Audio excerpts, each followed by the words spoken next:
Boa tarde, pessoal. Então, hoje estamos aqui para mais uma palestra dos seminários. É a nossa penúltima, depois a gente vai ter... Não, antepenúltima, depois a gente tem mais 2 semanas ainda. Lembrando vocês, então, que o formulário para preencher para o certificado vai estar aqui no chat. Então, preencham para atestar a presença. E as perguntas vocês vão também fazer pelo chat, e aí quando a gente for responder no final, aí eu publico. Então, se vocês se inscreverem e não aparecer no chat, não se preocupem que é por causa disso, que a gente não publicou ainda para vocês. E hoje eu estou aqui com 2 mulheres, a professora Tanise e a doutora Giovana. Então, a professora Tanise vai apresentar a Giovana. Hoje a gente está aqui numa parceria, então, entre departamentos, entre unidades da Unicinos, para trazer essa palestra para vocês. Então, aproveitem e não deixem de perguntar. Vou passar a palavra para a professora Tanise. Olá, pessoal, boa tarde.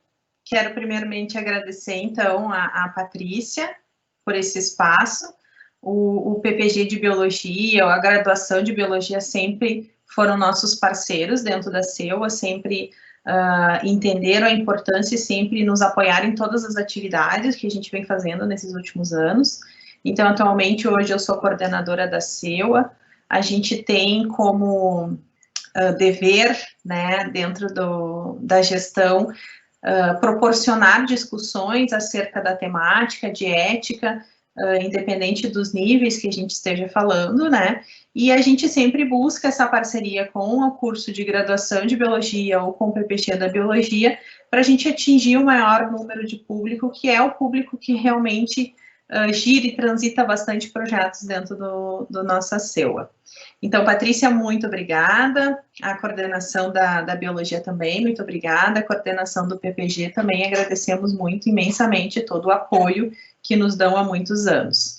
Então, eu estou aqui com a professora e doutora, né, Giovana Dantas de Araújo. A Giovana é uma parceira nossa que surgiu dentro dessa pandemia e que com certeza vai ficar por muito tempo.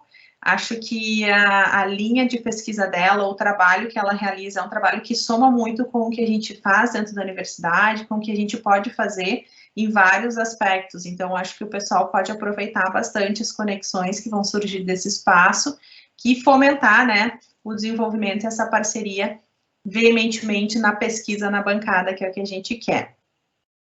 A Giovana, ela é doutora em Neurociências pela Universidade Federal do Rio Grande do Sul, graduada em Ciências Biológicas, bacharelado e licenciatura também pela URGS, o mestrado em Neurociências pela Universidade Federal também. Ela concluiu um estágio de pós-doutora pelo PPG de Medicina na área de psiquiatria, como bolsista PNPD da CAPES. Ela atualmente é pesquisadora do Instituto de Pesquisa Veterinária Desidério Finamor, de um novo setor que descobri agora há muitos anos, né, já não se chama mais FEPAGRO, do setor do DDPA, que foi, né, o departamento que surgiu, que foi originado da extinção da fundação. Giovana, muito obrigada pela tua presença, quero agradecer imensamente o teu pronta disposição para estar aqui conosco hoje conversando sobre isso, e eu acho que dessa tua fala virão muitas outras que a gente pode fazer ao longo desse período aí dentro da CEUA. Muito obrigada. Oi, gente, boa tarde. Eu quero agradecer imensamente o convite da Tanise e a recepção da Patrícia. A gente já se conhece, né, Paty? Tanise também. A gente se conheceu na pandemia, que nem disse a Tanise, né? E dizer que eu estou muito feliz com esse convite e com a oportunidade de falar um pouco para vocês sobre o cultivo de células ou cultura de células, né, e como isso pode ser importante quando a gente fala em substituição de animais, né, em pesquisa. Eu acho que eu já vou compartilhar, então, a minha tela. Pode ser, gente? Sim. Então, tá. E eu esqueci de agradecer, mas muito obrigada a vocês. Imagina! Pela parceria. Eu que agradeço.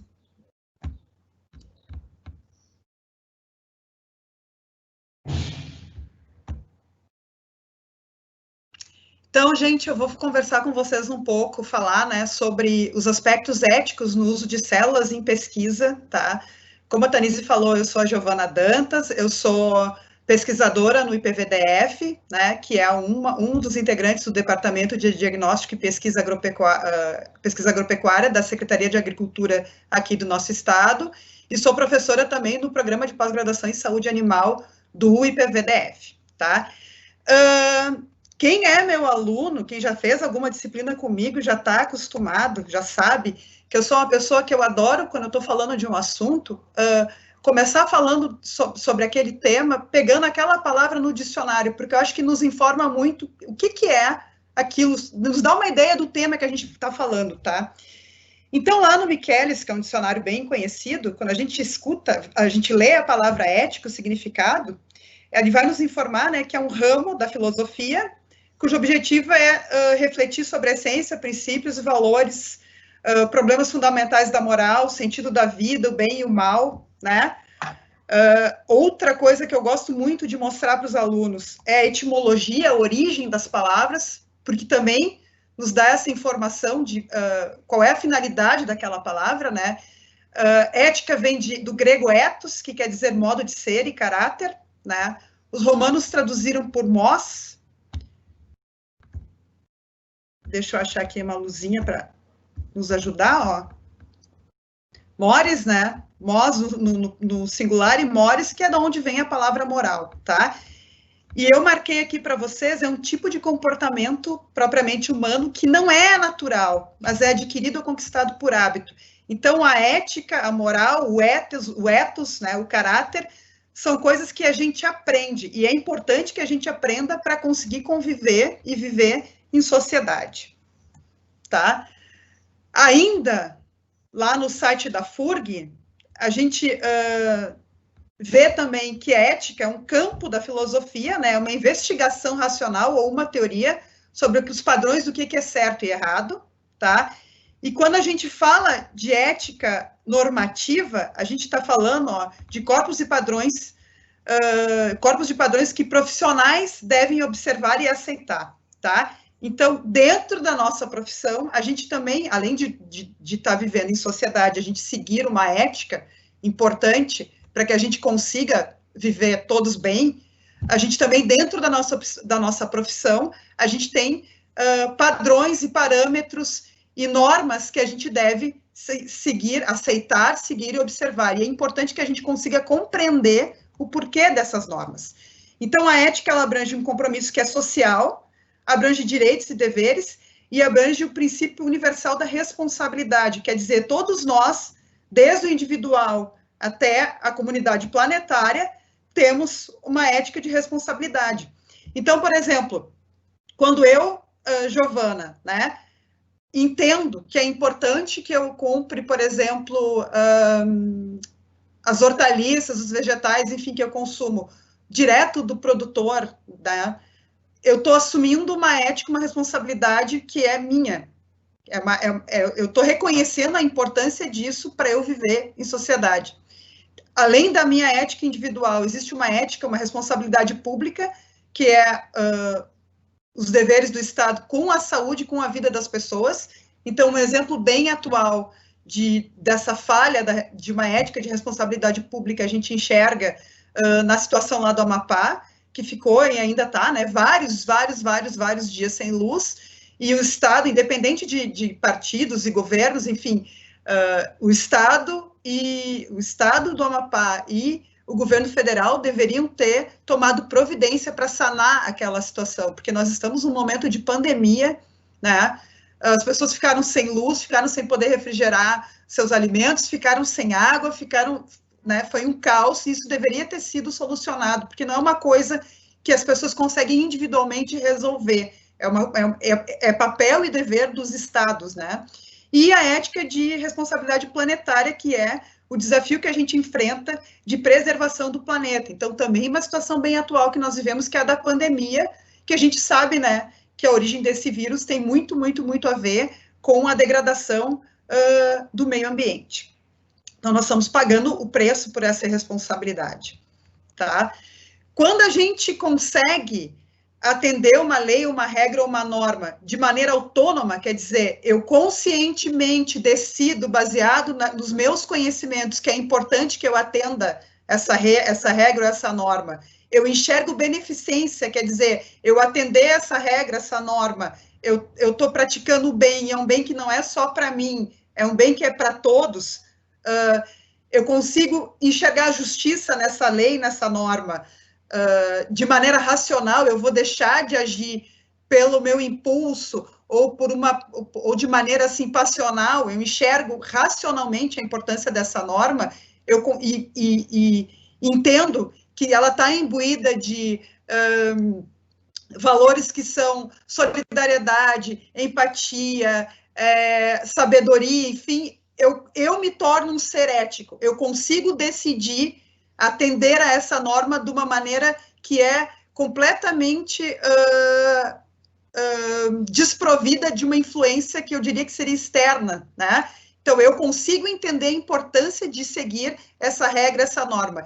Do mesmo jeito, o ser ético, ele pode enxergar uma pessoa que tem desenvolvido essa característica de se tornar um ser ético, ele consegue enxergar que uma norma ou uma regra podem não ser mais válidas, porque ela já não traz beneficência, ela já não é mais justa, né?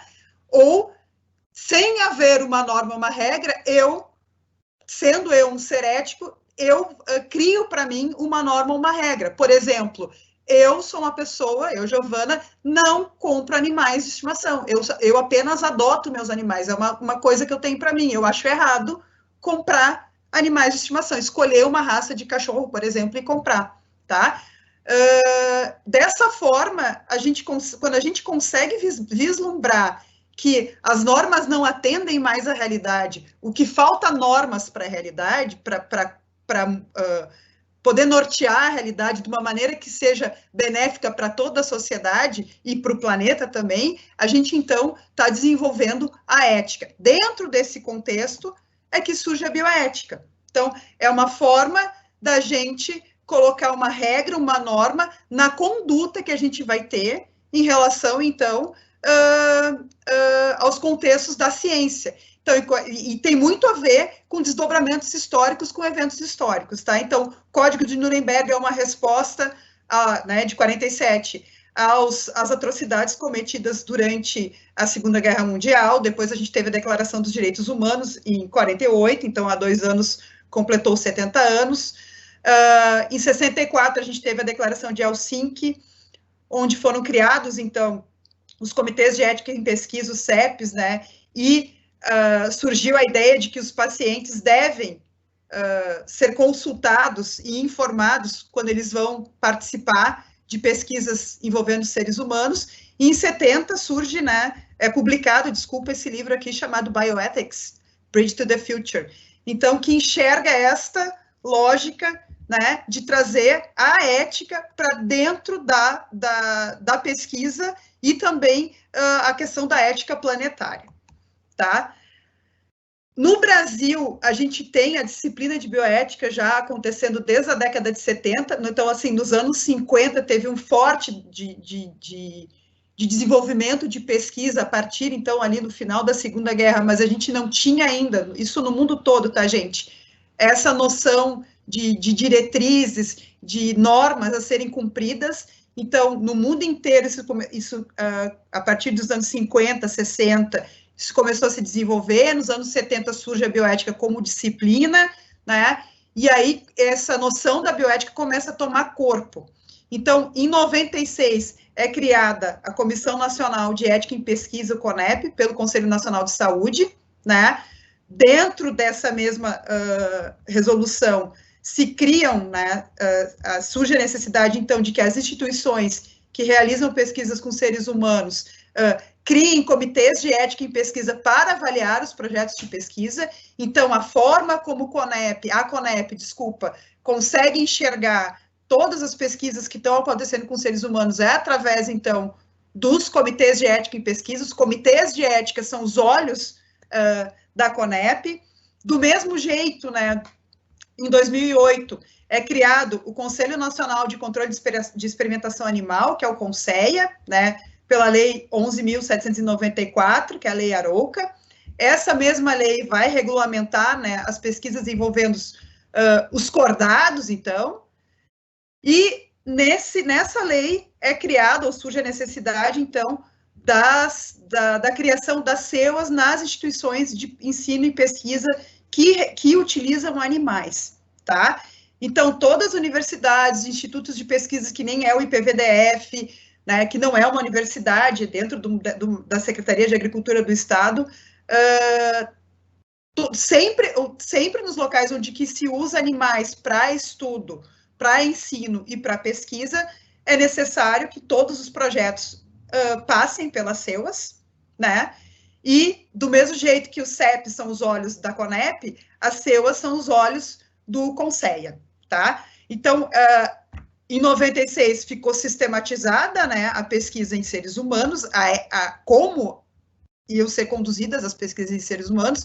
Em 2008, como seriam conduzidas as pesquisas com animais. Não quer dizer que só em 2008 isso ganhou atenção, não. Já anteriormente a isso, a gente tinha o COBEA, que era o Colégio Brasileiro de Experimentação Animal, depois se tornou a SBCAL, que é a Sociedade Brasileira de Animais de Laboratório, né? Congressos há muito tempo já. Nós tínhamos uma lei anterior a essa, então, que foi revogada quando a Lei Arouca foi publicada, né?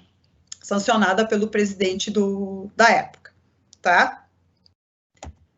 Na própria Lei Arouca, a gente já observa no artigo 5º, inciso 3º, que existe um estímulo para que se introduza técnicas alternativas para substituir animais em ensino e pesquisa, além de avaliar e de monitorar. Então, já existe um interesse, né, na própria lei de que, além da gente ter essas normativas todas que regem a pesquisa e o ensino utilizando animais de laboratório, a gente também já observa o interesse em fomentar alternativas para substituir os animais em ensino e pesquisa, tá? Em 2014, o próprio CONSEA lança essa resolução normativa número 17, que descreve, determina, dispõe sobre o que é método alternativo, né? E vai dizer que é qualquer método que possa ser utilizado para substituir, reduzir ou refinar o uso de animais em atividade de pesquisa. No mesmo ano, um pouco mais tarde, né, a RN 18 do CONSEA vai reconhecer métodos alternativos já validados, quer dizer, então, decorrentes de pesquisas que foram desenvolvidas, artigos que foram publicados, né, metodologias bem descritas, bem avaliadas, que utilizam ferramentas robustas, né, reconhecendo vários desses métodos, né, e estabelecendo o prazo de 5 anos para que as instituições que usam os métodos que estão reconhecidos substituam. Então, já a partir, então, de 2019, nós tivemos vários métodos novos sendo implementados em instituições de ensino e pesquisa, com o intuito, então, de substituir, reduzir ou refinar o uso de animais, tá? De encontro, então, né, vindo a colaborar com esse ideal dos 3 R's, né, Replacement, Reduction e Refinement, substituição, redução e refinamento, a gente tem a cultura de células. Então, lá no IPVDF, eu sou a responsável técnica pelo laboratório de cultivo ou cultura de células, tá? Nós estamos trabalhando para substituir a utilização de camundongos no diagnóstico da raiva por diagnóstico em cultivo celular, né? Ainda não é reconhecido pelo CONSEA, não saiu nenhuma normativa, mas a gente está trabalhando porque já tem laboratórios que fazem, então a gente não precisa esperar, né, que saia a resolução para correr atrás, a gente pode fazer antes. E aí, então, eu vou falar dos aspectos éticos para vocês relacionados ao cultivo de células, porque, afinal de contas, essas células têm que vir de algum lugar, né? Um pouco do histórico. O cultivo de células, então, ele começou no século passado, no início do século. Um dos primeiros trabalhos publicados é do Ross Harrison. Ele tinha uma interessante pergunta de pesquisa, né? Ele queria testar a hipótese, queria confirmar a hipótese de que as terminações nervosas, elas eram ramificações dos neurônios. Ele não tinha como verificar isso em vivo, então ele dissecou o embrião de uma rã, retirou fragmento da medula espinhal e ele colocou, então, numa lâmina, né, numa lâmina que ele criou com uma cavidade, esse fragmento de tecido de medula espinhal. Ele colocou a própria linfa da rã, quando essa linfa coagulou, ele cobriu com uma lamínula e ele selou com cera. E ele observou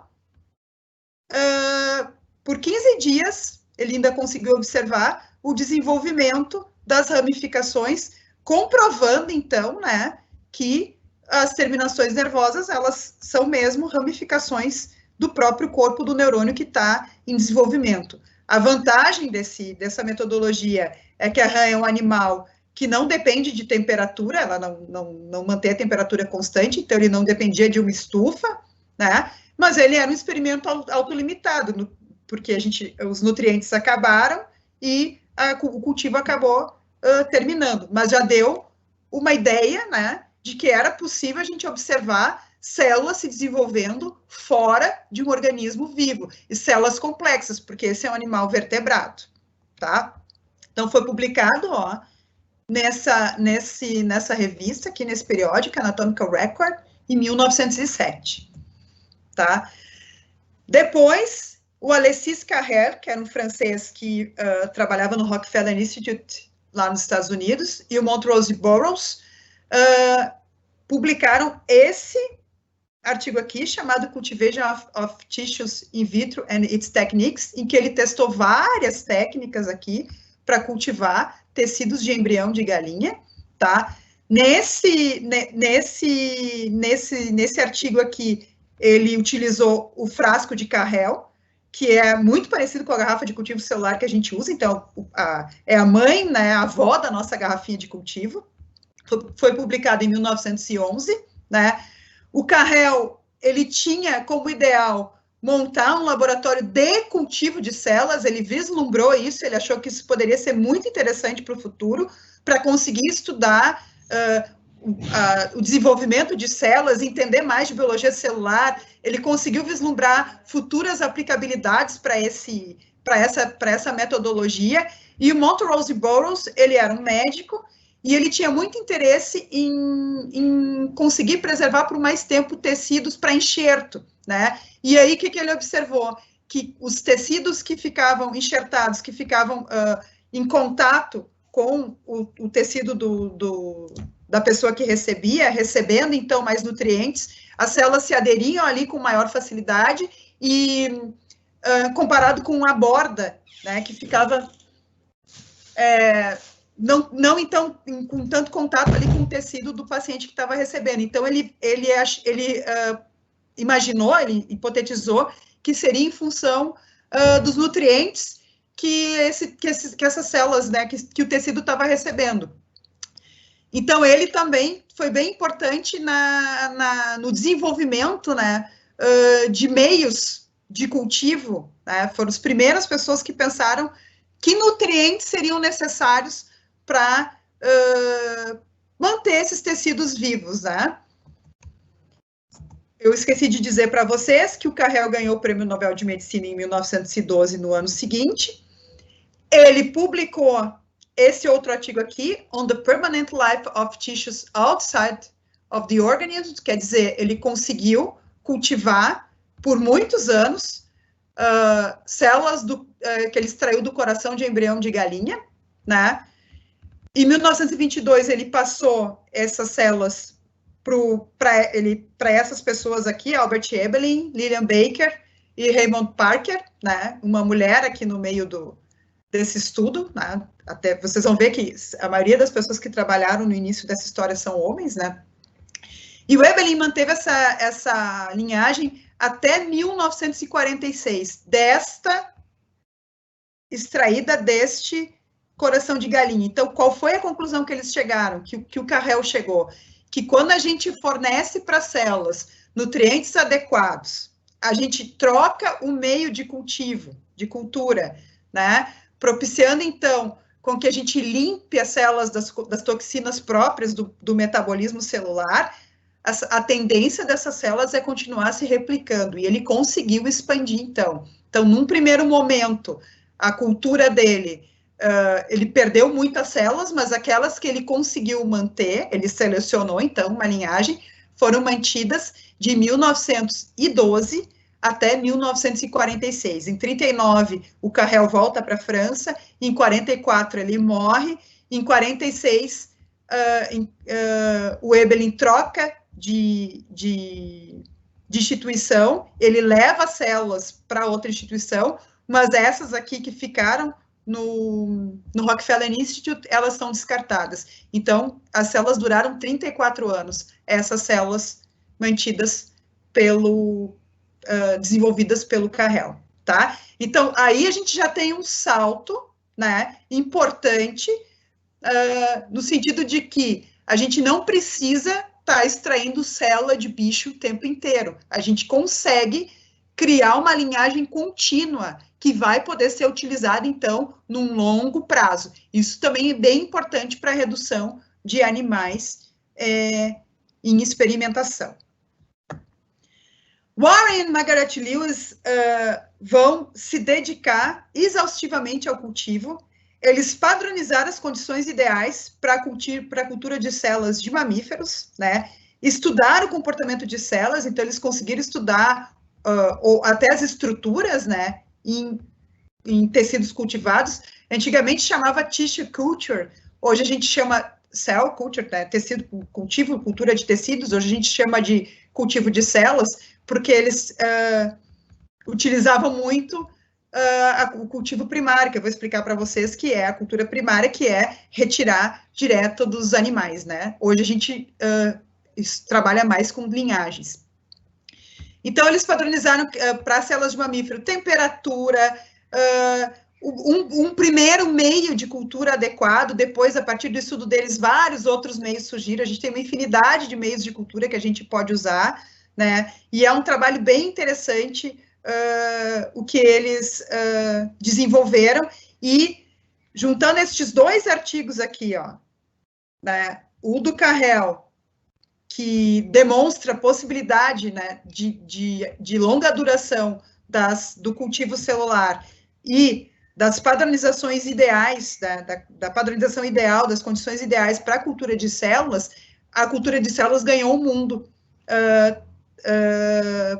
na ciência, né? Então, foi uma época, assim, de bastante desenvolvimento, aqui, ó, 1915. Aí, a cultura de células ganha o mundo e vários laboratórios começam, então, a estudar e manter células em cultura, tá?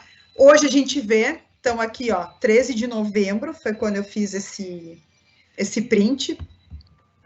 Eu tenho para mostrar para vocês, ó, mais de 1.300.000 artigos publicados usando cultura de células. E o desdobramento também para células não só de vertebrados, né, células de outros animais. Então, durante a epidemia de Zika vírus, foi bem importante o cultivo de células de mosquito, uma linhagem de células de mosquito para poder as pessoas poderem multiplicar o vírus nessa linhagem e não matar células, porque em células de mamífero eles acabam matando as células, né? Então, para poder estudar o vírus, precisava ter uma célula que fosse permissiva a esse vírus, que o vírus conseguisse se replicar, mas que não matasse a célula, porque senão a gente não consegue manter o vírus replicando. Então, a gente teve células de mosquito, tá? Células de vegetais também.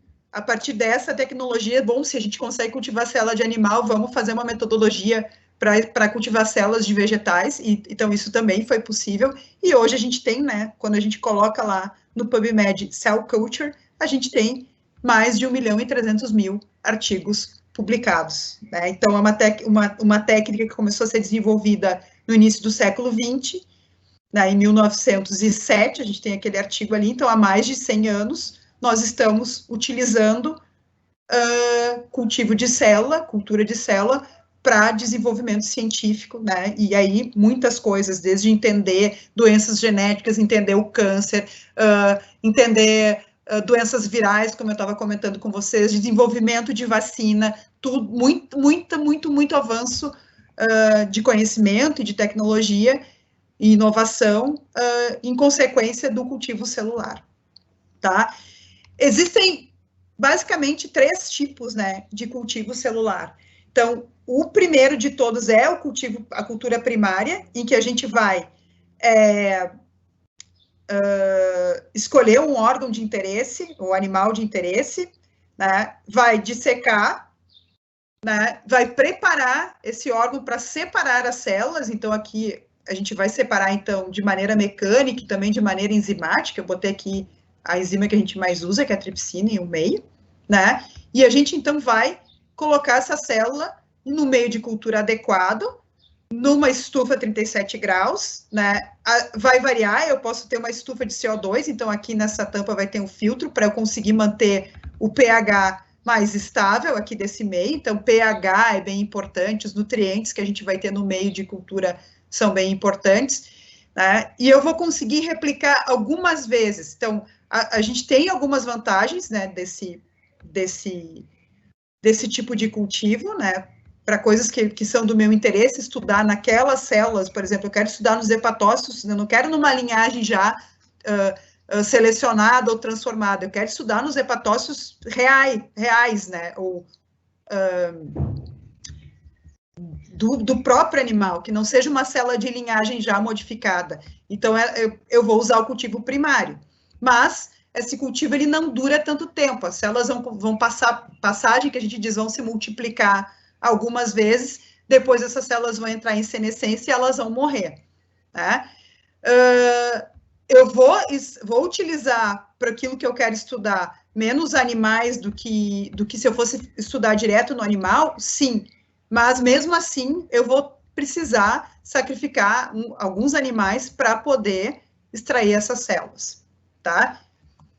Então, todo projeto envolvendo cultura primária deverá obrigatoriamente passar pela CEUA da instituição e deve ser muito bem justificada a utilização deste modelo, tá? Se eu tenho células de linhagem que eu posso usar, que vão me trazer a resposta que eu quero, que podem me trazer a resposta que eu quero, eu devo dar preferência às células de linhagem, não ao cultivo primário, tá? Células de cultivo primário, oriundas de tecidos humanos, também podem ser utilizadas, tá? Aqui, esse artigo, ele fala de se usar tecido pulpar de dentes decidos, que são os dentes de leite. Hoje já se usa mais dos dentes cisos inclusos, né? Então, as pessoas fazem cirurgia de dente ciso. Esse tipo de pesquisa precisa passar pelo CEP para ser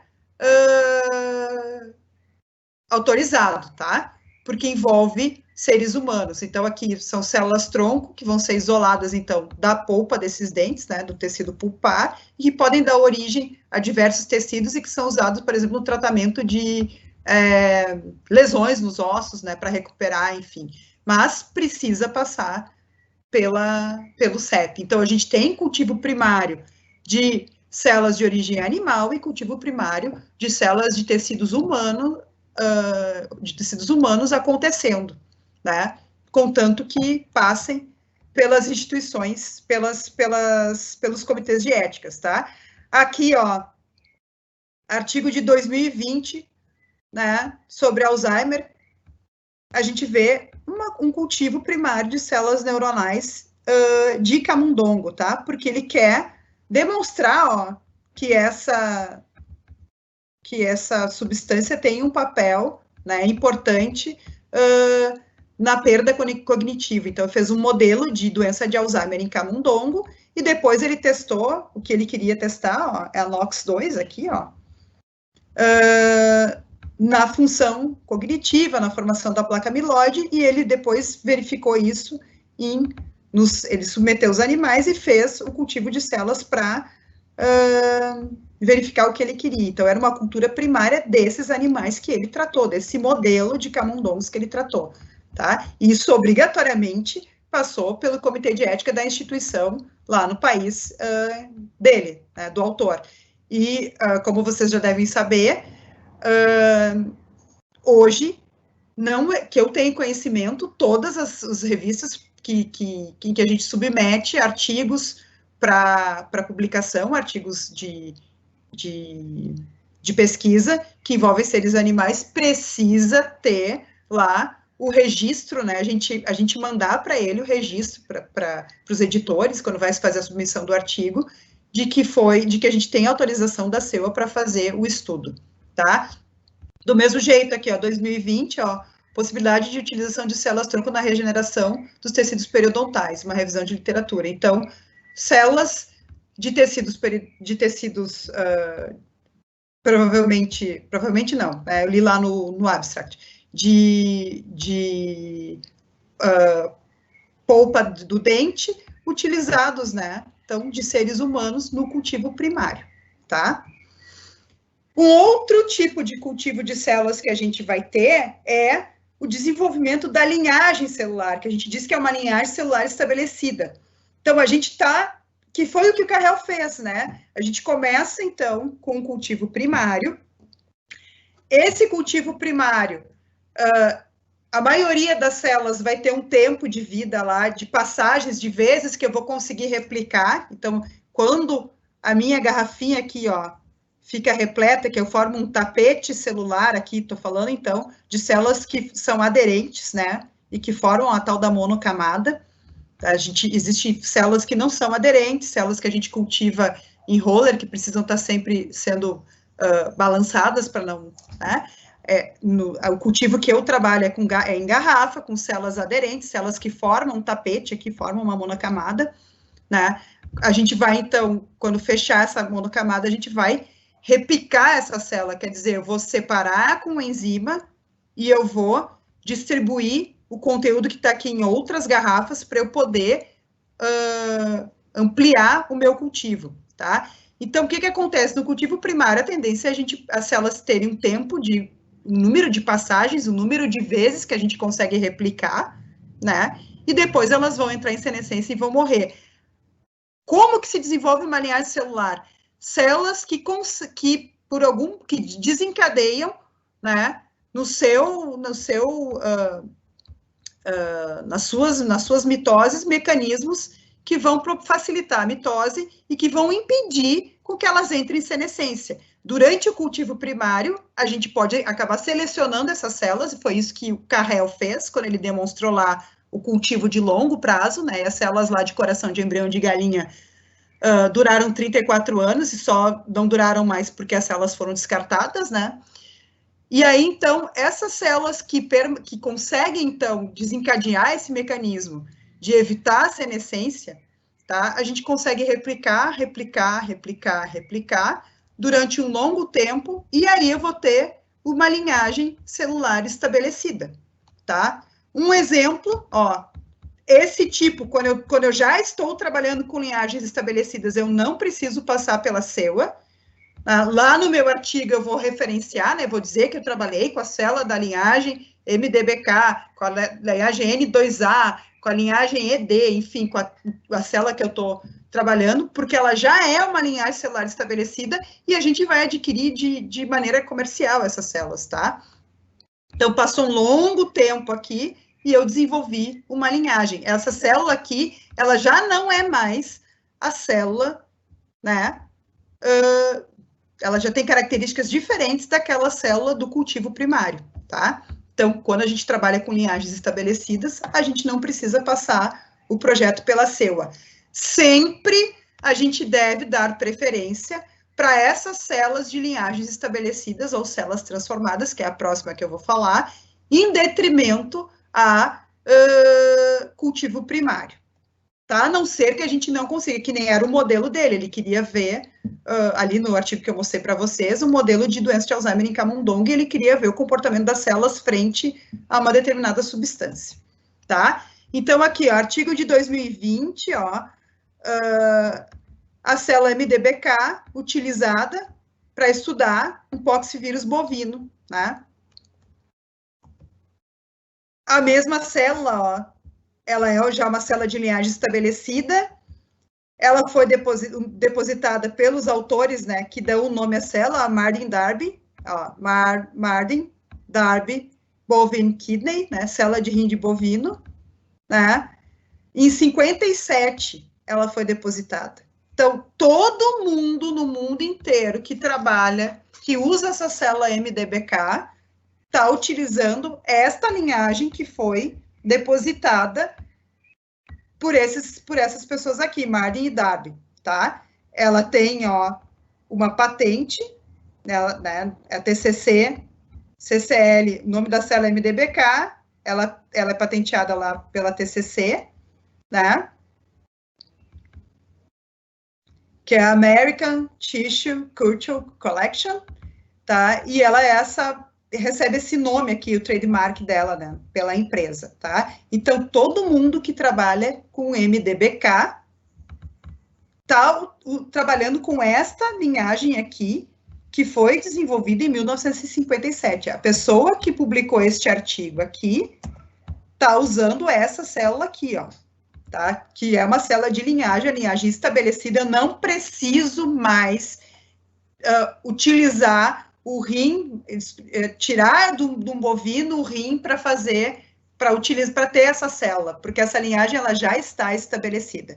A partir dessa linhagem aqui, MDBK, a gente tem uma outra linhagem que se chama CRIB, tá? Que é oriunda. Então, a gente tem linhagens oriundas de outras, de linhagens, né? Então, abolindo, nesse caso, né, o cultivo primário, né, nessa situação aqui, de células de rim de bovino, tá? Então, essa pesquisa aqui eu fiz no dia 16, há 2 dias atrás, só para mostrar para vocês, ó, tá? A origem, né, do ano em que essa célula foi considerada uma linhagem. Eu tenho essa célula lá no laboratório, o professor Paulo Rê, da Virologia da URGS, tem essa célula no laboratório dele, o professor Cláudio Canal, lá da URGS, também deve ter essa célula no laboratório dele, e se a gente sair por esse Brasil afora e no mundo inteiro, a gente vai né, a gente vai encontrar laboratórios que têm a MDBK. E ela é esta célula aqui, ó, deste ano aqui. Então, é bem importante, tá? A gente ainda encontra, e vai encontrar, acredito que inclusive até em função da própria Covid, a publicação de novas linhagens celulares, ó, a propagação de vírus da garopa numa nova linhagem de células semelhante ao fibroblasto, tá? Então, novas células estão sendo desenvolvidas o tempo inteiro. Esse aqui é um artigo de 2019, a célula, a gente pode dizer que ela é nova, ela tem só 1 ano, né? Que estão sendo desenvolvidas e que vão ser muito úteis em várias pesquisas daqui para diante, tá? Então, os pesquisadores continuam desenvolvendo novas linhagens, tá? É um estudo que não para. Então, quando a gente desenvolve uma linhagem, né, que nem essa que é o Fibroblast-like cells, eu tenho a possibilidade de deixar de usar, a partir, ó, dessa garopa aqui, ó, de deixar de usar um modelo animal para começar a usar um modelo em cultivo celular, ao qual, né, vai se adaptar bem àquilo que eu fazia anteriormente no modelo animal, tá? Um outro tipo de cultura é a cultura de células transformadas, tá? Não deixa de ser uma linhagem celular, ela também a gente chama de linhagem celular, mas ela é diferente porque elas são de células transformadas.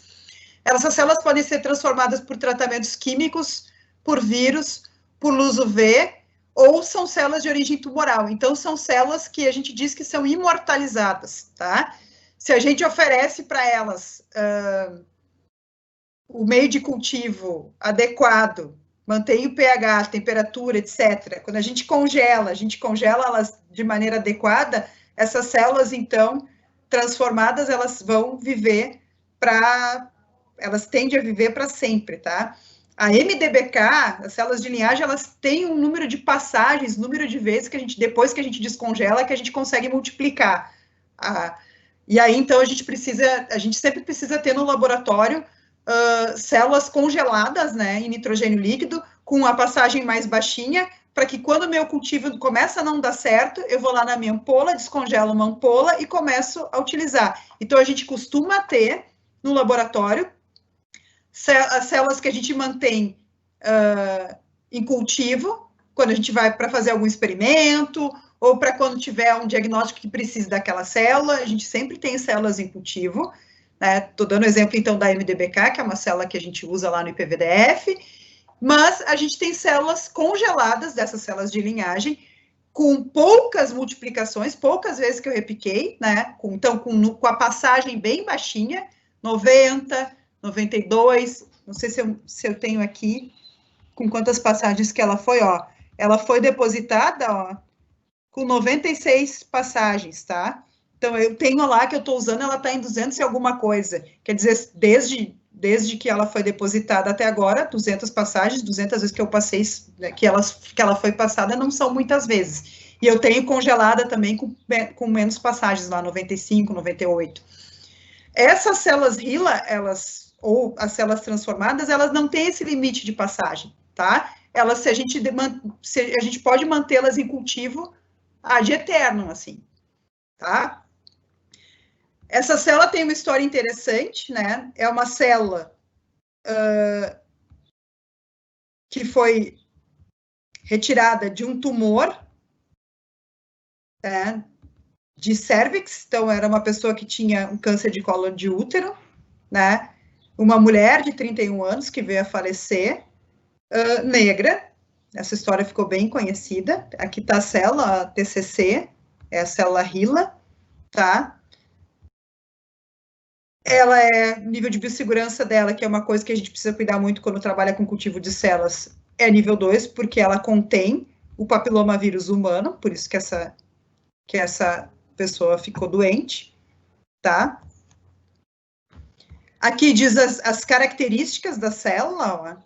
Então, o número de cromossomos vai variar de 70 a 164, e todas as características, essa aqui é a foto que eu ampliei aqui para vocês, né? Essa célula foi depositada por Scherer. O artigo foi publicado original em 1952, e essa pessoa nunca autorizou que essas células fossem usadas para pesquisa, tá? Então, isso gerou, então, o famoso caso das células HeLa. Essa aqui é Henrietta Lacks, é a pessoa, né, que tinha esse câncer. Esses são o George J. e a Margaret J., o casal que estudou, foram eles que montaram o laboratório, um dos primeiros laboratórios de cultivo de célula, o laboratório ideal, com as condições ideais de cultivo. Então, na década de 50, já bem estabelecido, foi montado por eles, tá? Se a gente coloca lá no PubMed, eu botei ontem para vocês, ó, nós temos quase 160 mil artigos publicados utilizando esta célula aqui. Aqui está a capa, ó, da revista Cancer Research, o título do artigo, né? E ele foi publicado em 52, tá? O George e a Margaret utilizaram essa célula, conseguiram padronizar o cultivo, distribuíram a célula para quem quisesse. A família só ficou sabendo de que as células da Harriet foram usadas mais de 20 anos depois, quando teve uma homenagem ao Dr. George J. e por essa descoberta, né? Ele estudou, então, a capacidade proliferativa desse carcinoma, comparando com o epitélio normal, né? A vacina Salk para poliomielite, que foi uma das primeiras, que foi uma situação meio, não sei se parecida com a de hoje, da pandemia, mas havia necessidade de se testar, porque era uma vacina com vírus atenuado, e aí precisava ser testado se o vírus ia ou não matar as células para poder ser distribuída a vacina foi testada com sucesso nessas células. Muito do que se sabe sobre câncer se estudou nessas células, sobre divisão celular, sobre o ciclo da mitose, se estudou nessas células. Translocações cromossômicas relacionadas com câncer se estudou nessa célula. A descoberta dos cromossomos envolvidos na síndrome de Down, se não me engano, também se estudou nessa célula. Doenças virais diversas, vacinas, enfim, muita coisa se estudou nessa célula, e a Henrietta Lacks nunca deu autorização para que a célula fosse usada, então é uma implicação ética muito séria, né? A família dela ficou sabendo disso muito tempo depois da morte dela, e a Rebecca Scott, então, pesquisou por mais de 10 anos a vida, né, da Henrietta Lacks e os desdobramentos da utilização dessa célula. Então, a partir desse estudo, de revelar este caso, né, isso atraiu a atenção da mídia, o livro atraiu a atenção da mídia, para que as questões relacionadas à permissão para a utilização de células seja sempre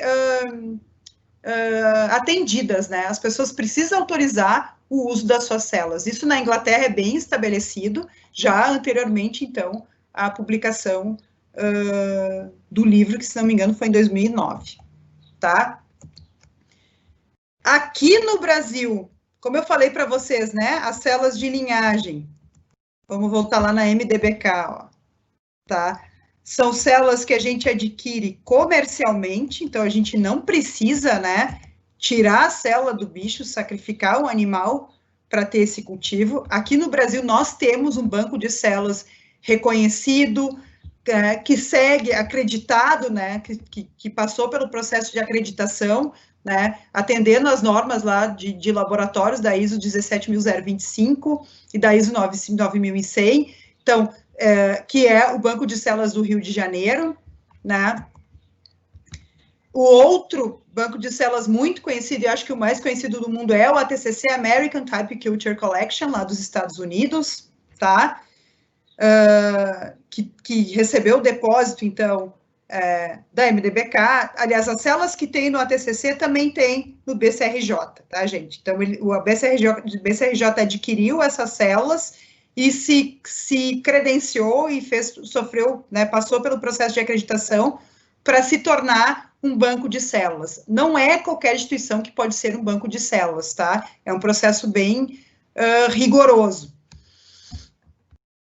Então, quem vai responder pelas células que são depositadas, né, de maneira, né, com relação à questão ética? Então, por exemplo, aqui, ó, essa célula aqui foi depositada, se não me engano, em 2008, tá? É uma célula de Schwann, humana, de seres humanos, ó, foi depositada em 2008 por Wallace, da Universidade da Flórida. Então, quando ele publicou o artigo, né, quando foi padronizada essa linhagem, esse estudo envolvendo os seres humanos, ele deve ter demonstrado que foi aprovado pelo Comitê de Ética, né, pela instância que fiscaliza e que promove a questão da ética ou da bioética, né, na Universidade da Flórida, tá? Então, a própria revista, quando aceita o artigo, vai, né, questionar a questão ética, e o autor vai ter que demonstrar, e para fazer o depósito, esse depositante aqui, no banco de células, vai ter que comprovar para a TCC, para a empresa, né, de que ele está atendendo às especificações, né, as normas éticas de bioética em relação às células oriundas de seres humanos, tá? Então, a primeira instância é o projeto, né, se é aqui no Brasil, passar pelo Comitê de Ética, o paciente, né, no caso de seres humanos, precisa assinar o TCLE, precisa concordar em doar suas células para pesquisa, né, para que se desenvolva, então, a linhagem. E aí, então, no segundo passo, depois que a linhagem está estabelecida, artigo publicado, a empresa vai exigir do depositante todas as comprovações éticas, né? E aí, quando a gente está adquirindo uma célula de linhagem, né, comprando, ela é um produto. Então, a gente tem a garantia, né, de que, primeiro, essa célula, ela é ela mesma, eu quero comprar uma H-TERT aqui, né, que é uma célula do tipo célula de Schwann. A empresa tem que me garantir que ela está me dando esta célula aqui e que todas as exigências de bioética foram cumpridas, tá? Então, além da questão, estou mostrando aqui do BSRJ, tá? Mas na TCC é a mesma coisa. Ética, a autenticidade da célula também deve ser comprovada, tá? Para que a gente possa, também faz parte da bioética, a empresa que me vende as células, eu estou comprando as células lá do BSRJ, por exemplo, me garantir que essa célula que eu comprei, que é uma N2A, que é uma célula de origem neural de camundongo, ela realmente é uma N2A, porque isso vai ter, se ela não é uma N2A, isso vai ter um impacto no meu trabalho, na minha pesquisa, naquilo que eu estou desenvolvendo. Então, também tem isso, tá? A partir do momento que a gente está na nossa instituição trabalhando com células de linhagem, a gente já não precisa passar, a gente, né, se tem experimentação animal, a gente vai passar o projeto pela CEUA, mas se não tem experimentação animal, se eu vou trabalhar única e exclusivamente com células de linhagem, eu não preciso passar pela CEUA, tá? A questão das células tronco embrionárias. São células totipotentes, diferente das células tronco adultas, que são pluripotentes, elas têm um número X, né, determinadas tipos celulares que elas conseguem gerar, enquanto que as células tronco de origem embrionária conseguem, né, extraídas lá do blastocisto, têm a possibilidade de gerar todos os tipos de célula que formam, né, os tecidos humanos. Elas são, tanto uma quanto a outra, muito interessantes para terapia celular, né? Mas a gente esbarra em algumas questões legais. Então, a nossa Constituição Federal, lá no seu artigo 196, ela declara que o acesso à saúde ele é universal. Então, a própria Carta Magna reconhece o direito à saúde como sendo uma prioridade de todo e qualquer cidadão brasileiro, cidadão e cidadã. Esse princípio, né, não deveria sofrer nenhum prejuízo em razões por ética religiosa, moral ou individual, tá? A Lei Nacional de Biossegurança, desculpa, a Lei de Biossegurança, Lei número 11.105 de 2005, já nos determina, já positiva, né, como o pessoal do direito gosta de dizer, no seu artigo 5º, que as células tronco embrionárias podem ser usadas, né, em pesquisas e terapias, e devem ser produzidas in vitro a partir, então, de embriões inviáveis ou que estejam congelados há 3 anos ou mais. É indispensável, então, o consentimento dos genitores, quer dizer, um TCLE dos genitores desses embriões, a tramitação pelo Comitê de Ética de Pesquisa da instituição, né, que vai ficar responsável, então, por verificar a legalidade do projeto. E após 5 anos, os embriões não utilizados podem ser descartados. Acontece, né, que em 2005 mesmo, 2006, houve uma ação direta de inconstitucionalidade, que é essa ADI 3.510 aqui, /600, que dizia, né, que a vida humana começava na e a partir da fecundação. Essa ação direta de inconstitucionalidade, ela foi derrubada pelo Supremo, né, mantendo o artigo 5º, então a gente já tem uma lei que regula a utilização de células tronco embrionárias, mas aqui no Brasil ainda é muito difícil. Em 2015, é lançado uma PEC, um projeto de emenda constitucional, que considera, né, que quer mudar o artigo 5º, considerando, então, acrescentando que a vida é inviolável desde a concepção. Dessa forma, ficaria inviável a utilização de células tronco de origem embrionária para se estudar. O que nós temos na prática hoje são apenas pesquisas utilizando células tronco não embrionárias, tratamentos experimentais, muito embora existam clínicas que ofereçam tratamento com célula tronco embrionária, isso é caríssimo, são tratamentos que nem sempre têm o aval da comunidade científica, da comunidade acadêmica, né? E de sério mesmo o que temos em função mesmo a gente tendo esta lei que permita dentro dessas condições, e que são boas condições para se usar, né, pesquisas ou terapias, o que acaba acontecendo é que a gente consegue fazer apenas pesquisa, tá? Porque a gente esbarra na lei, porque o legislador, ou os legisladores, né, as pessoas que propõem, não têm a cabeça de pesquisador. Essa PEC aqui, ó, tá? Em 2019, ela foi retirada da prioridade em 2015, em 2019 ela voltou à baila, né, com a questão lá de proibir aborto em todas as circunstâncias, mas, né, além dos grupos de direito das mulheres terem se preocupado, a comunidade científica também se preocupou, porque tocava na questão da pesquisa com células-tronco embrionárias, tá? Por enquanto, o que temos é só pesquisa. Eu espero que a gente continue podendo, pelo menos, pesquisar. Enquanto isso, outras alternativas estão sendo estudadas, tá?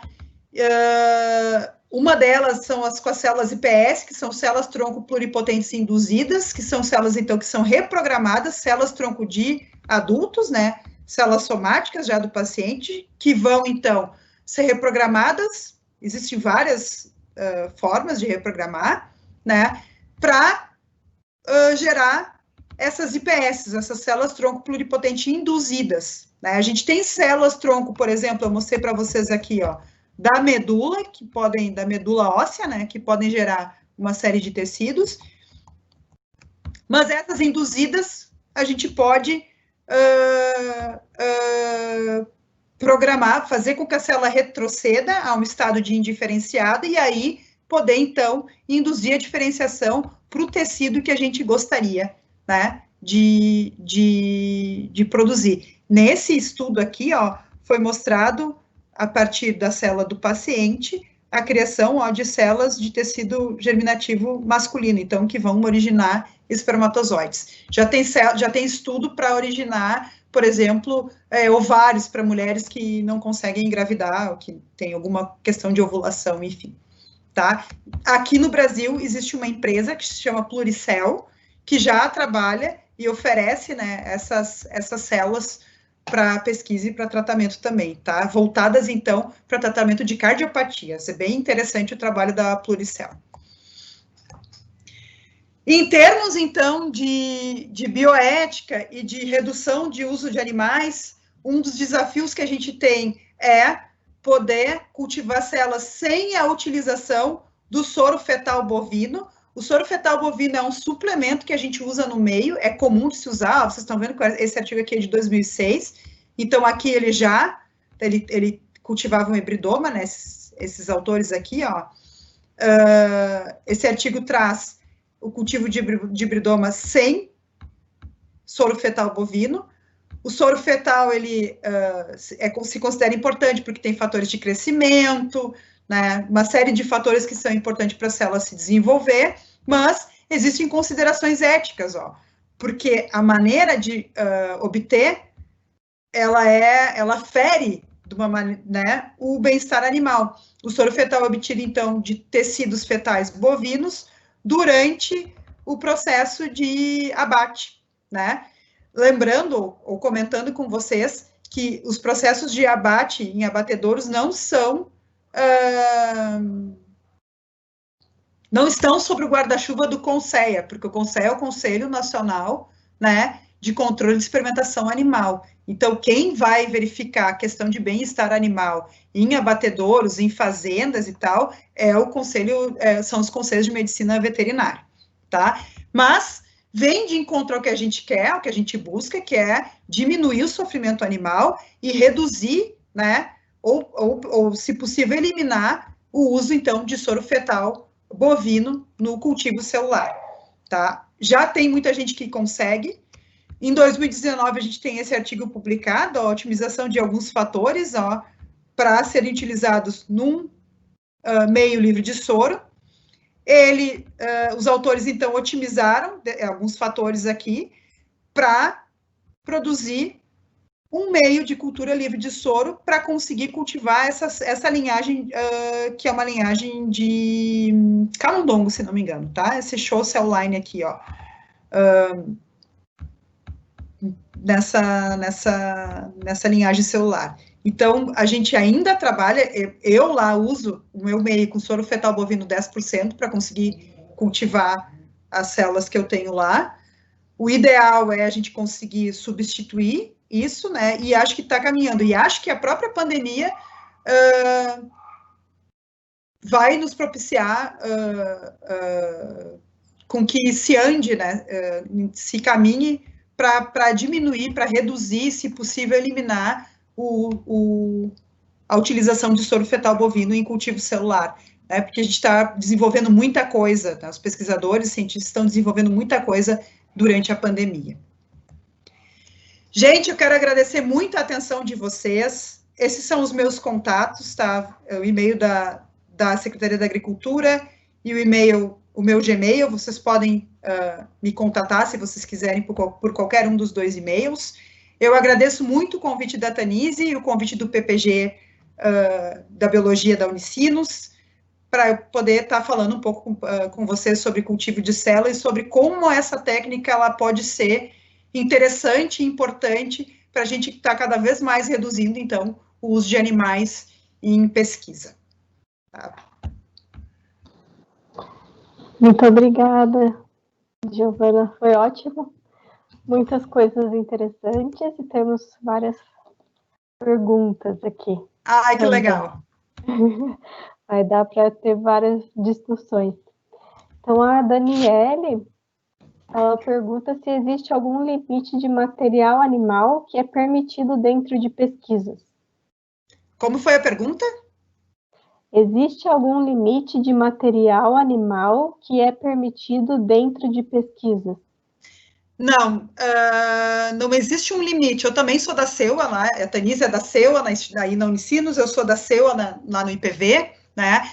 O que a gente faz quando a gente recebe um projeto? A gente avalia conforme o que está descrito na literatura em relação àquela área.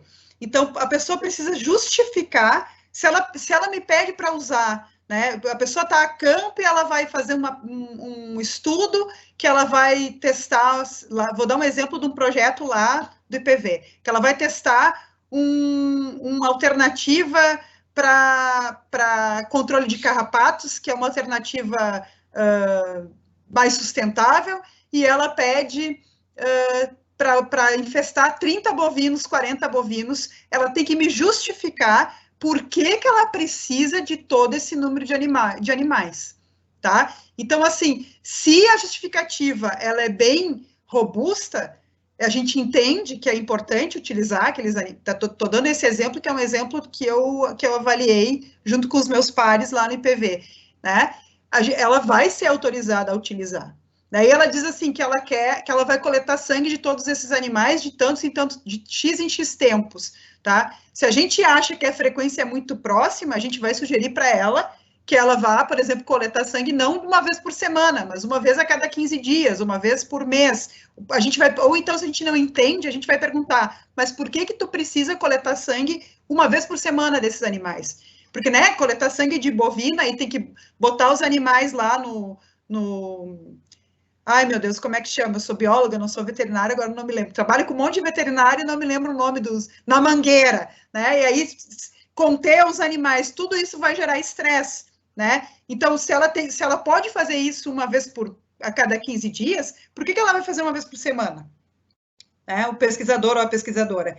Então, a gente avalia desta forma, né? Cada projeto tem as suas especificidades e a gente vai, né? E acho que é importante eu dizer aqui para todo mundo, já que eu sou da CEUA, e acho que a Tanise vai concordar comigo, o papel da CEUA não é impedir as pessoas de trabalhar, né? O papel da CEUA é a gente poder proporcionar para vocês formas de que vocês realizem as pesquisas de vocês, que vocês tenham sucesso nas pesquisas de vocês, mas que a gente utilize a experimentação animal de uma maneira racional, que vá promover né, proteger o animal. As células não existem para impedir o trabalho, elas existem para ajudar o pesquisador a trabalhar de uma maneira mais racional, né, dentro desse conceito dos 3 R's, que é reduzir o número de animais, né, substituir quando possível e refinar a técnica. Então, se eu tenho, isso é outra coisa, às vezes eu posso medir esse mesmo parâmetro na saliva do bovino, vamos supor, e não no sangue, não é melhor, então, eu medir na saliva, por exemplo, tá? Então, a gente vai propor uma outra forma, tá, gente? Não sei se eu respondi a pergunta. Eu acho que sim. Acho que respondeu sim. A Vitória, ela pergunta, tem como originar um novo tipo de linhagem a partir de linhagens celulares já existentes? Sim. Ou teria que fazer novamente o cultivo primário? Não, tá? Até as células HeLa, por exemplo, tem células HeLa derivadas, né? Que já não são mais a célula HeLa original, uma célula HeLa, um número, sei lá, 10x, não vou me lembrar agora a linhagem, tá? A MDBK, que é essa célula que eu trabalho, a gente tem uma outra que é lá no laboratório, que é oriunda da MDBK, que é a CRIB, que é uma, vamos dizer assim, filha da MDBK, mas ela já não é mais MDBK, ela é CRIB, né? Ela é resistente ao vírus da diarreia bovina, então ela serve para estudar outras coisas, mas ela é oriunda dessa linhagem MDBK. Então, sim, isso é muito interessante, porque também abre possibilidade, né, da gente ter novas linhagens sem se valer de cultivo primário, de cultura primária. Então, eu posso partir de uma linhagem já existente e tentar adaptar, né, para selecionar uma nova linhagem, né, ou aplicando substâncias que vão transformar essas células, né, ou replicando várias vezes, e daí as que vão ficando vivas, como fez o Carrel, vão daqui a pouco originando outras linhagens, então tem muita questão do tempo também nesse objetivo de ter uma nova linhagem, né? Mas a gente pode sim. Eu acho que aí até encaixa a próxima pergunta. A Daniele pergunta quais as formas de controle de qualidade para as células que estão nos bancos. Tá. No BCRJ e na TCC, existem vários controles. Bom, eu falei para vocês, né, são laboratórios que atendem a ISO 17025, que é uma ISO internacional, e a ISO 9100, de padrão de qualidade, então eles precisam cumprir várias etapas, assim, né, de auditorias e demonstrar, né, que o trabalho deles é bem feito. As células, vocês viram ali, eu mostrei para vocês, elas são cariotipadas, então a gente tem conhecimento do cariótipo daquelas células, demonstrando, então, por exemplo, que é de humano, né, que se é uma célula de origem tumoral, qual é a mutação, para eu ter certeza que aquela célula, ela é ela mesma, né? O ATCC tem que me garantir, me dar a autenticidade daquela célula. Além disso, eles também fazem um controle bem importante com relação à contaminação. Eu não posso adquirir, eu não deveria adquirir, né, uma célula que viesse contaminada lá do banco de células, da TCC ou do BCRJ, por exemplo. Eles têm que me garantir que a célula vem, no mínimo, livre de micoplasma, que é uma praga que atrapalha muito o cultivo celular em qualquer laboratório, né? Então, a gente, volta e meia, tem que testar, fazer PCRs para procurar diferentes agentes. Então, a gente já teve célula contaminada com adenovírus de resfriado, por exemplo. Daí, aquele cultivo tem que botar fora, a gente tem que pegar uma célula que está ampolada e começar de novo. Tá? Mas sim, os bancos de célula, esses que a gente adquire comercial, eles têm que nos garantir que as células que eles estão nos fornecendo são autênticas, né? Se eu estou comprando uma célula N2A, ela é N2A, né? Ela é a célula de neuroblastoma de camundongo, não é de neuroblastoma humano, nem de outro bicho, e com relação à contaminação. Tá. Aí a Rita pergunta sobre o tratamento de queimaduras com pele de tilápia. Funciona essa produção de pele, digamos assim? O fato dessa espécie ser exótica e invasora influencia nessa questão? O que eu acompanhei sobre a utilização de pele de tilápia para queimados é que elas são criadas, né, nas instituições para ser tirada a pele com essa finalidade de tratar. Então, ele é, vamos dizer assim, ele é um animal de laboratório criado naquelas condições adequadas para ser usada para uso médico, né? Não é um bicho que a gente pescou lá num lugar e levou para o hospital para fazer isso. Então, não tem muito, acho que não se encaixa essa questão dela ser um bicho exótico, porque mesma coisa é o camundongo de laboratório, né? Ele é um bicho, hoje é um bicho que só existe nos biotérios, não é um bicho que existe na natureza. Então, essas tilápias que são usadas para essa finalidade, elas são criadas em biotérios, né, em criadouros de tilápias para essa finalidade. Então, com todo cuidado e para evitar também contaminação, para poder utilizar esse material, e certamente deve passar para as comissões de éticas da instituição, porque está se usando um animal que é um vertebrado, é um cordado, né, é peixe, é cordado, então precisa passar pela CEUA, para que se possa usar a pele para esse tratamento, né? A pele da tilápia para esse tratamento. Mas não é um cultivo, tá, gente? Não é um cultivo celular. Eu acho que a pessoa tinha pensado que era um cultivo, que era cultivo. Mas é não. A pele do animal. Tira a pele do animal, não é um cultivo, tá, gente? Sim. Aí tem uma pessoa que não tem a identificação, que é qual é o país referência quanto não utilização de animais na pesquisa, e o que faz com que esse país seja tão bem sucedido nesse quesito? Olha, do meu conhecimento, né, de estar na CEUA já há alguns anos, não existe nenhum país, assim, que seja líder em não usar animais, tá? Todas as instituições de pesquisa, a gente está vendo isso agora, até na pandemia, em algum momento precisam fazer testes em animais, por exemplo, de medicação ou da vacina, do tratamento, né? Precisa passar por testes em animais. Então, faz parte do processo de pesquisa. A gente tem a pesquisa in vitro, em algum momento a gente vai ter uma pesquisa em animais. O que a gente pode e deve fazer é tentar, sempre que possível, substituir ou reduzir, ou refinar, para depois passar para seres humanos. Eu dei o exemplo para vocês ali do diagnóstico da raiva em camundongo, tá? Então, vou explicar para vocês um pouquinho como é que é.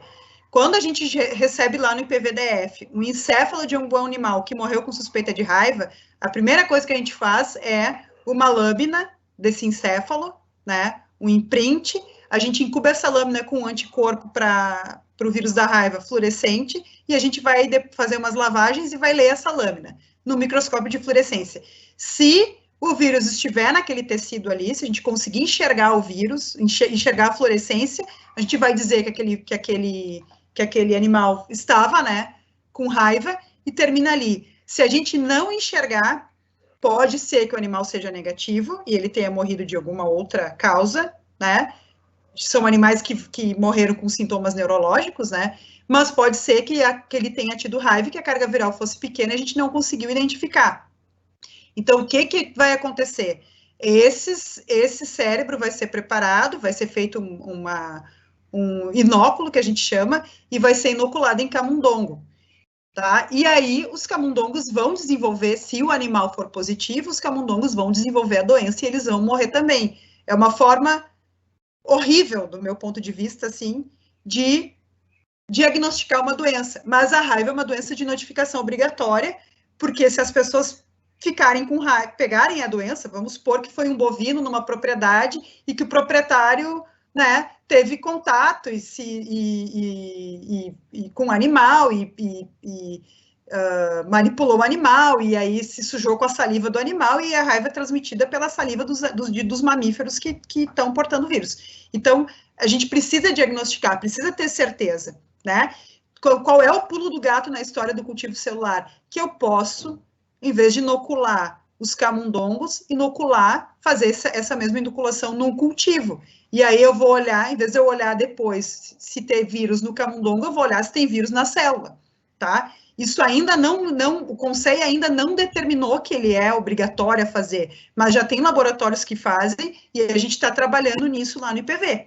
Então, a gente vai, em algum momento, conseguir substituir. E aí, esse teste, que era em camundongo, em algum momento ele não vai mais ser em camundongo, tá? Então, algumas coisas a gente consegue substituir completamente, mas outras a gente não consegue. Então, por exemplo, novos medicamentos, vai ter uma etapa que vai, infelizmente, ter que ser testada em animais. E a ideia sempre é reduzir. Então, tudo que eu puder fazer em cultivo celular ou em técnicas de bioinformática, em sílico, para evitar o uso de animais, eu vou fazer, né?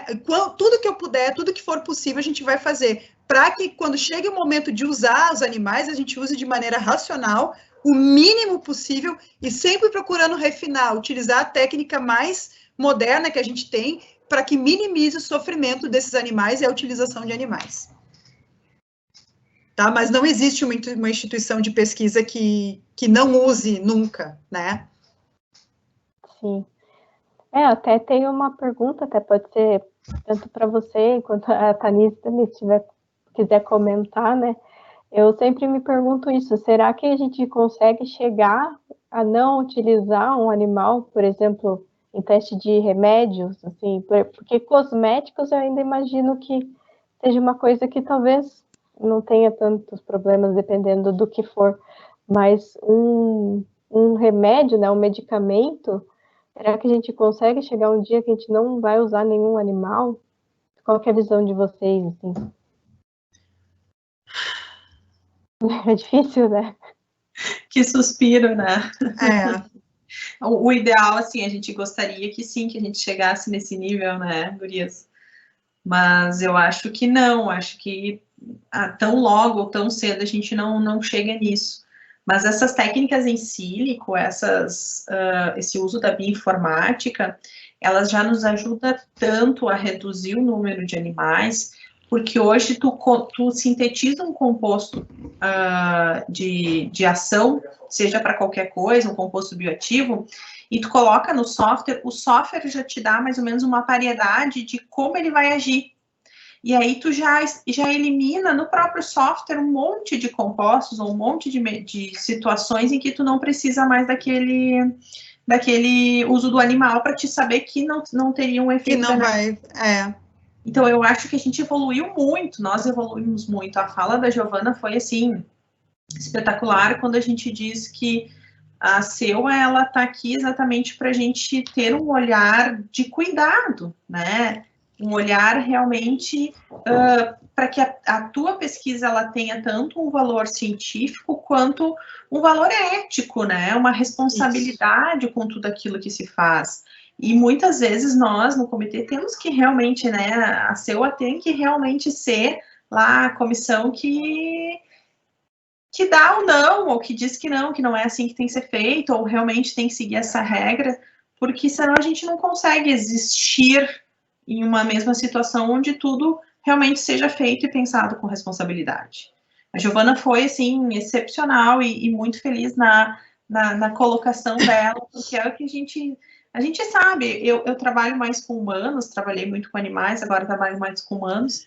A gente, o projeto vai lá para o CEP e volta pedindo benefício, pedindo coisas que na nossa cabeça é muito clara e que não está ali descrito, a gente fica, poxa, vai trabalhar mais ou menos. Eu sei que é difícil, né? Mas a gente tem que se sensibilizar que isso é muito maior do que a nossa pesquisa, né? Isso. É um ambiente, é uma situação maior do que isso. Que é o que eu falei ali no início, porque eu quis linkar com a ética com a bioética e com o uso de células, né? Existe todo um contexto que não é só o meu benefício, né? É o meu benefício de pesquisadora de, eu quero fazer esse projeto e eu quero que meu artigo seja aceito, então a SEUA tem que me liberar de qualquer jeito. Não, né, gente? Existe um contexto que é muito maior do que a minha vontade ou a minha vaidade, né, de ter esse projeto aprovado para eu poder fazer e desenvolver a minha pesquisa, né. Respondendo a pergunta sobre se a gente vai conseguir abolir, eu concordo com a Tanise, o ideal seria que sim, mas eu acho que isso não vai acontecer. Eu também vejo, assim, que a bioinformática tem colaborado muito, porque a gente consegue fazer essas previsões, então, assim, eliminar várias moléculas que podem ser promissoras, mas aí na bioinformática a gente já consegue demonstrar que elas não vão ter efeito ou que elas podem ser tóxicas. Mas é importante a gente dizer, né, que a biologia não é uma ciência exata. Os organismos não são iguais. A gente é muito. Por que a gente está passando por isso agora, né? A gente teve a aprovação da vacina da Pfizer aí para a Covid. Então, existem efeitos adversos. Tantas mil pessoas receberam a vacina. A gente teve questão de efeitos adversos. Por que isso? Porque biologia não é uma ciência exata, porque cada pessoa, cada organismo vai reagir de alguma forma, né?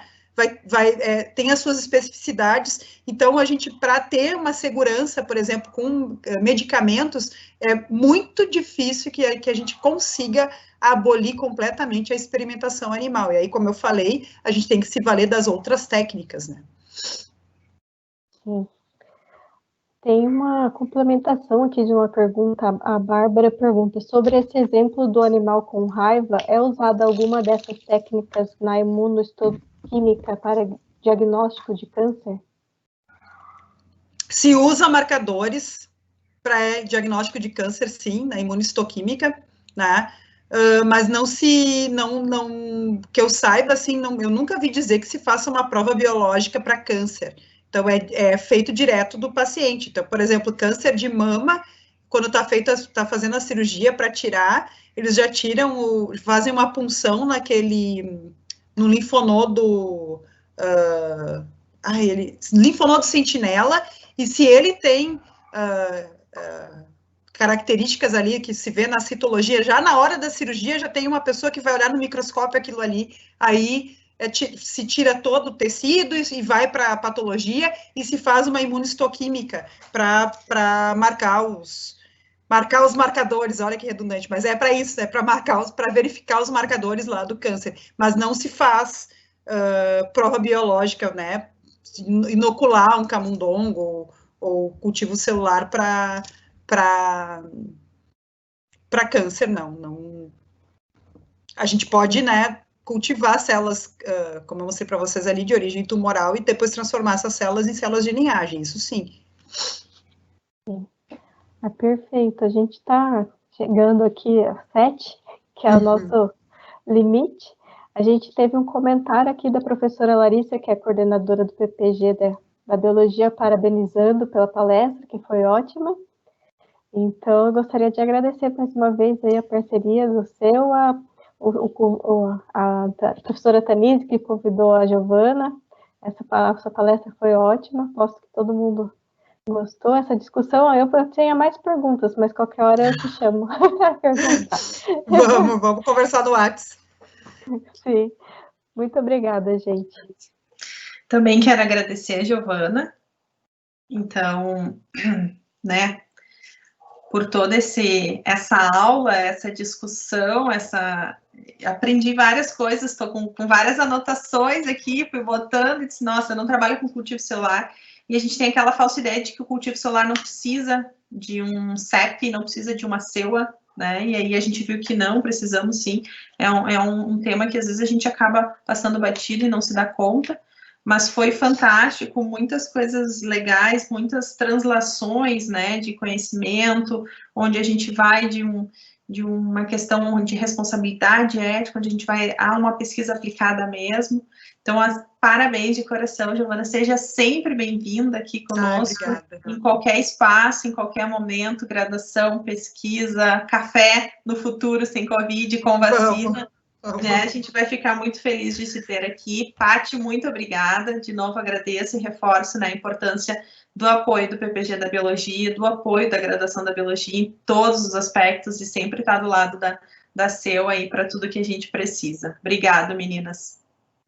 Também vou agradecer, então, mais uma vez o convite da Tanise, a recepção da Patrícia, e mandar um abraço para a Larissa, que foi minha colega na graduação.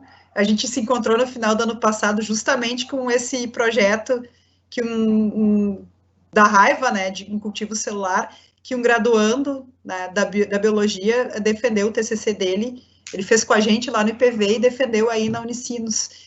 E agora é botar isso em prática, então a gente está caminhando para isso e eu estou bem feliz. Muito obrigada, pessoas, por essa tarde bem legal. Eu adorei ter conversado com vocês, e é um assunto que eu adoro, e também poderia ficar horas aí conversando sobre cultivo e bioética. Sim, a gente teve mais 2 pessoas que mandaram parabéns, então fez bastante sucesso a palestra. Então, pessoal, daí a semana que vem a gente vai ter uma palestra sobre história natural de anfíbios. Depois, no último, para fechar, a gente vai ter nosso colega Ernesto, que era PNPD antes de mim, falando sobre seleção sexual nos aracnídeos. Então, aguardo aí para vocês também para esse final, né? Final de semestre, final de ano. Que ano? Vamos torcer para vir essa vacina mesmo em 2021, que a gente se veja, então. Boa noite, pessoal. Um beijo para todos. Boa noite.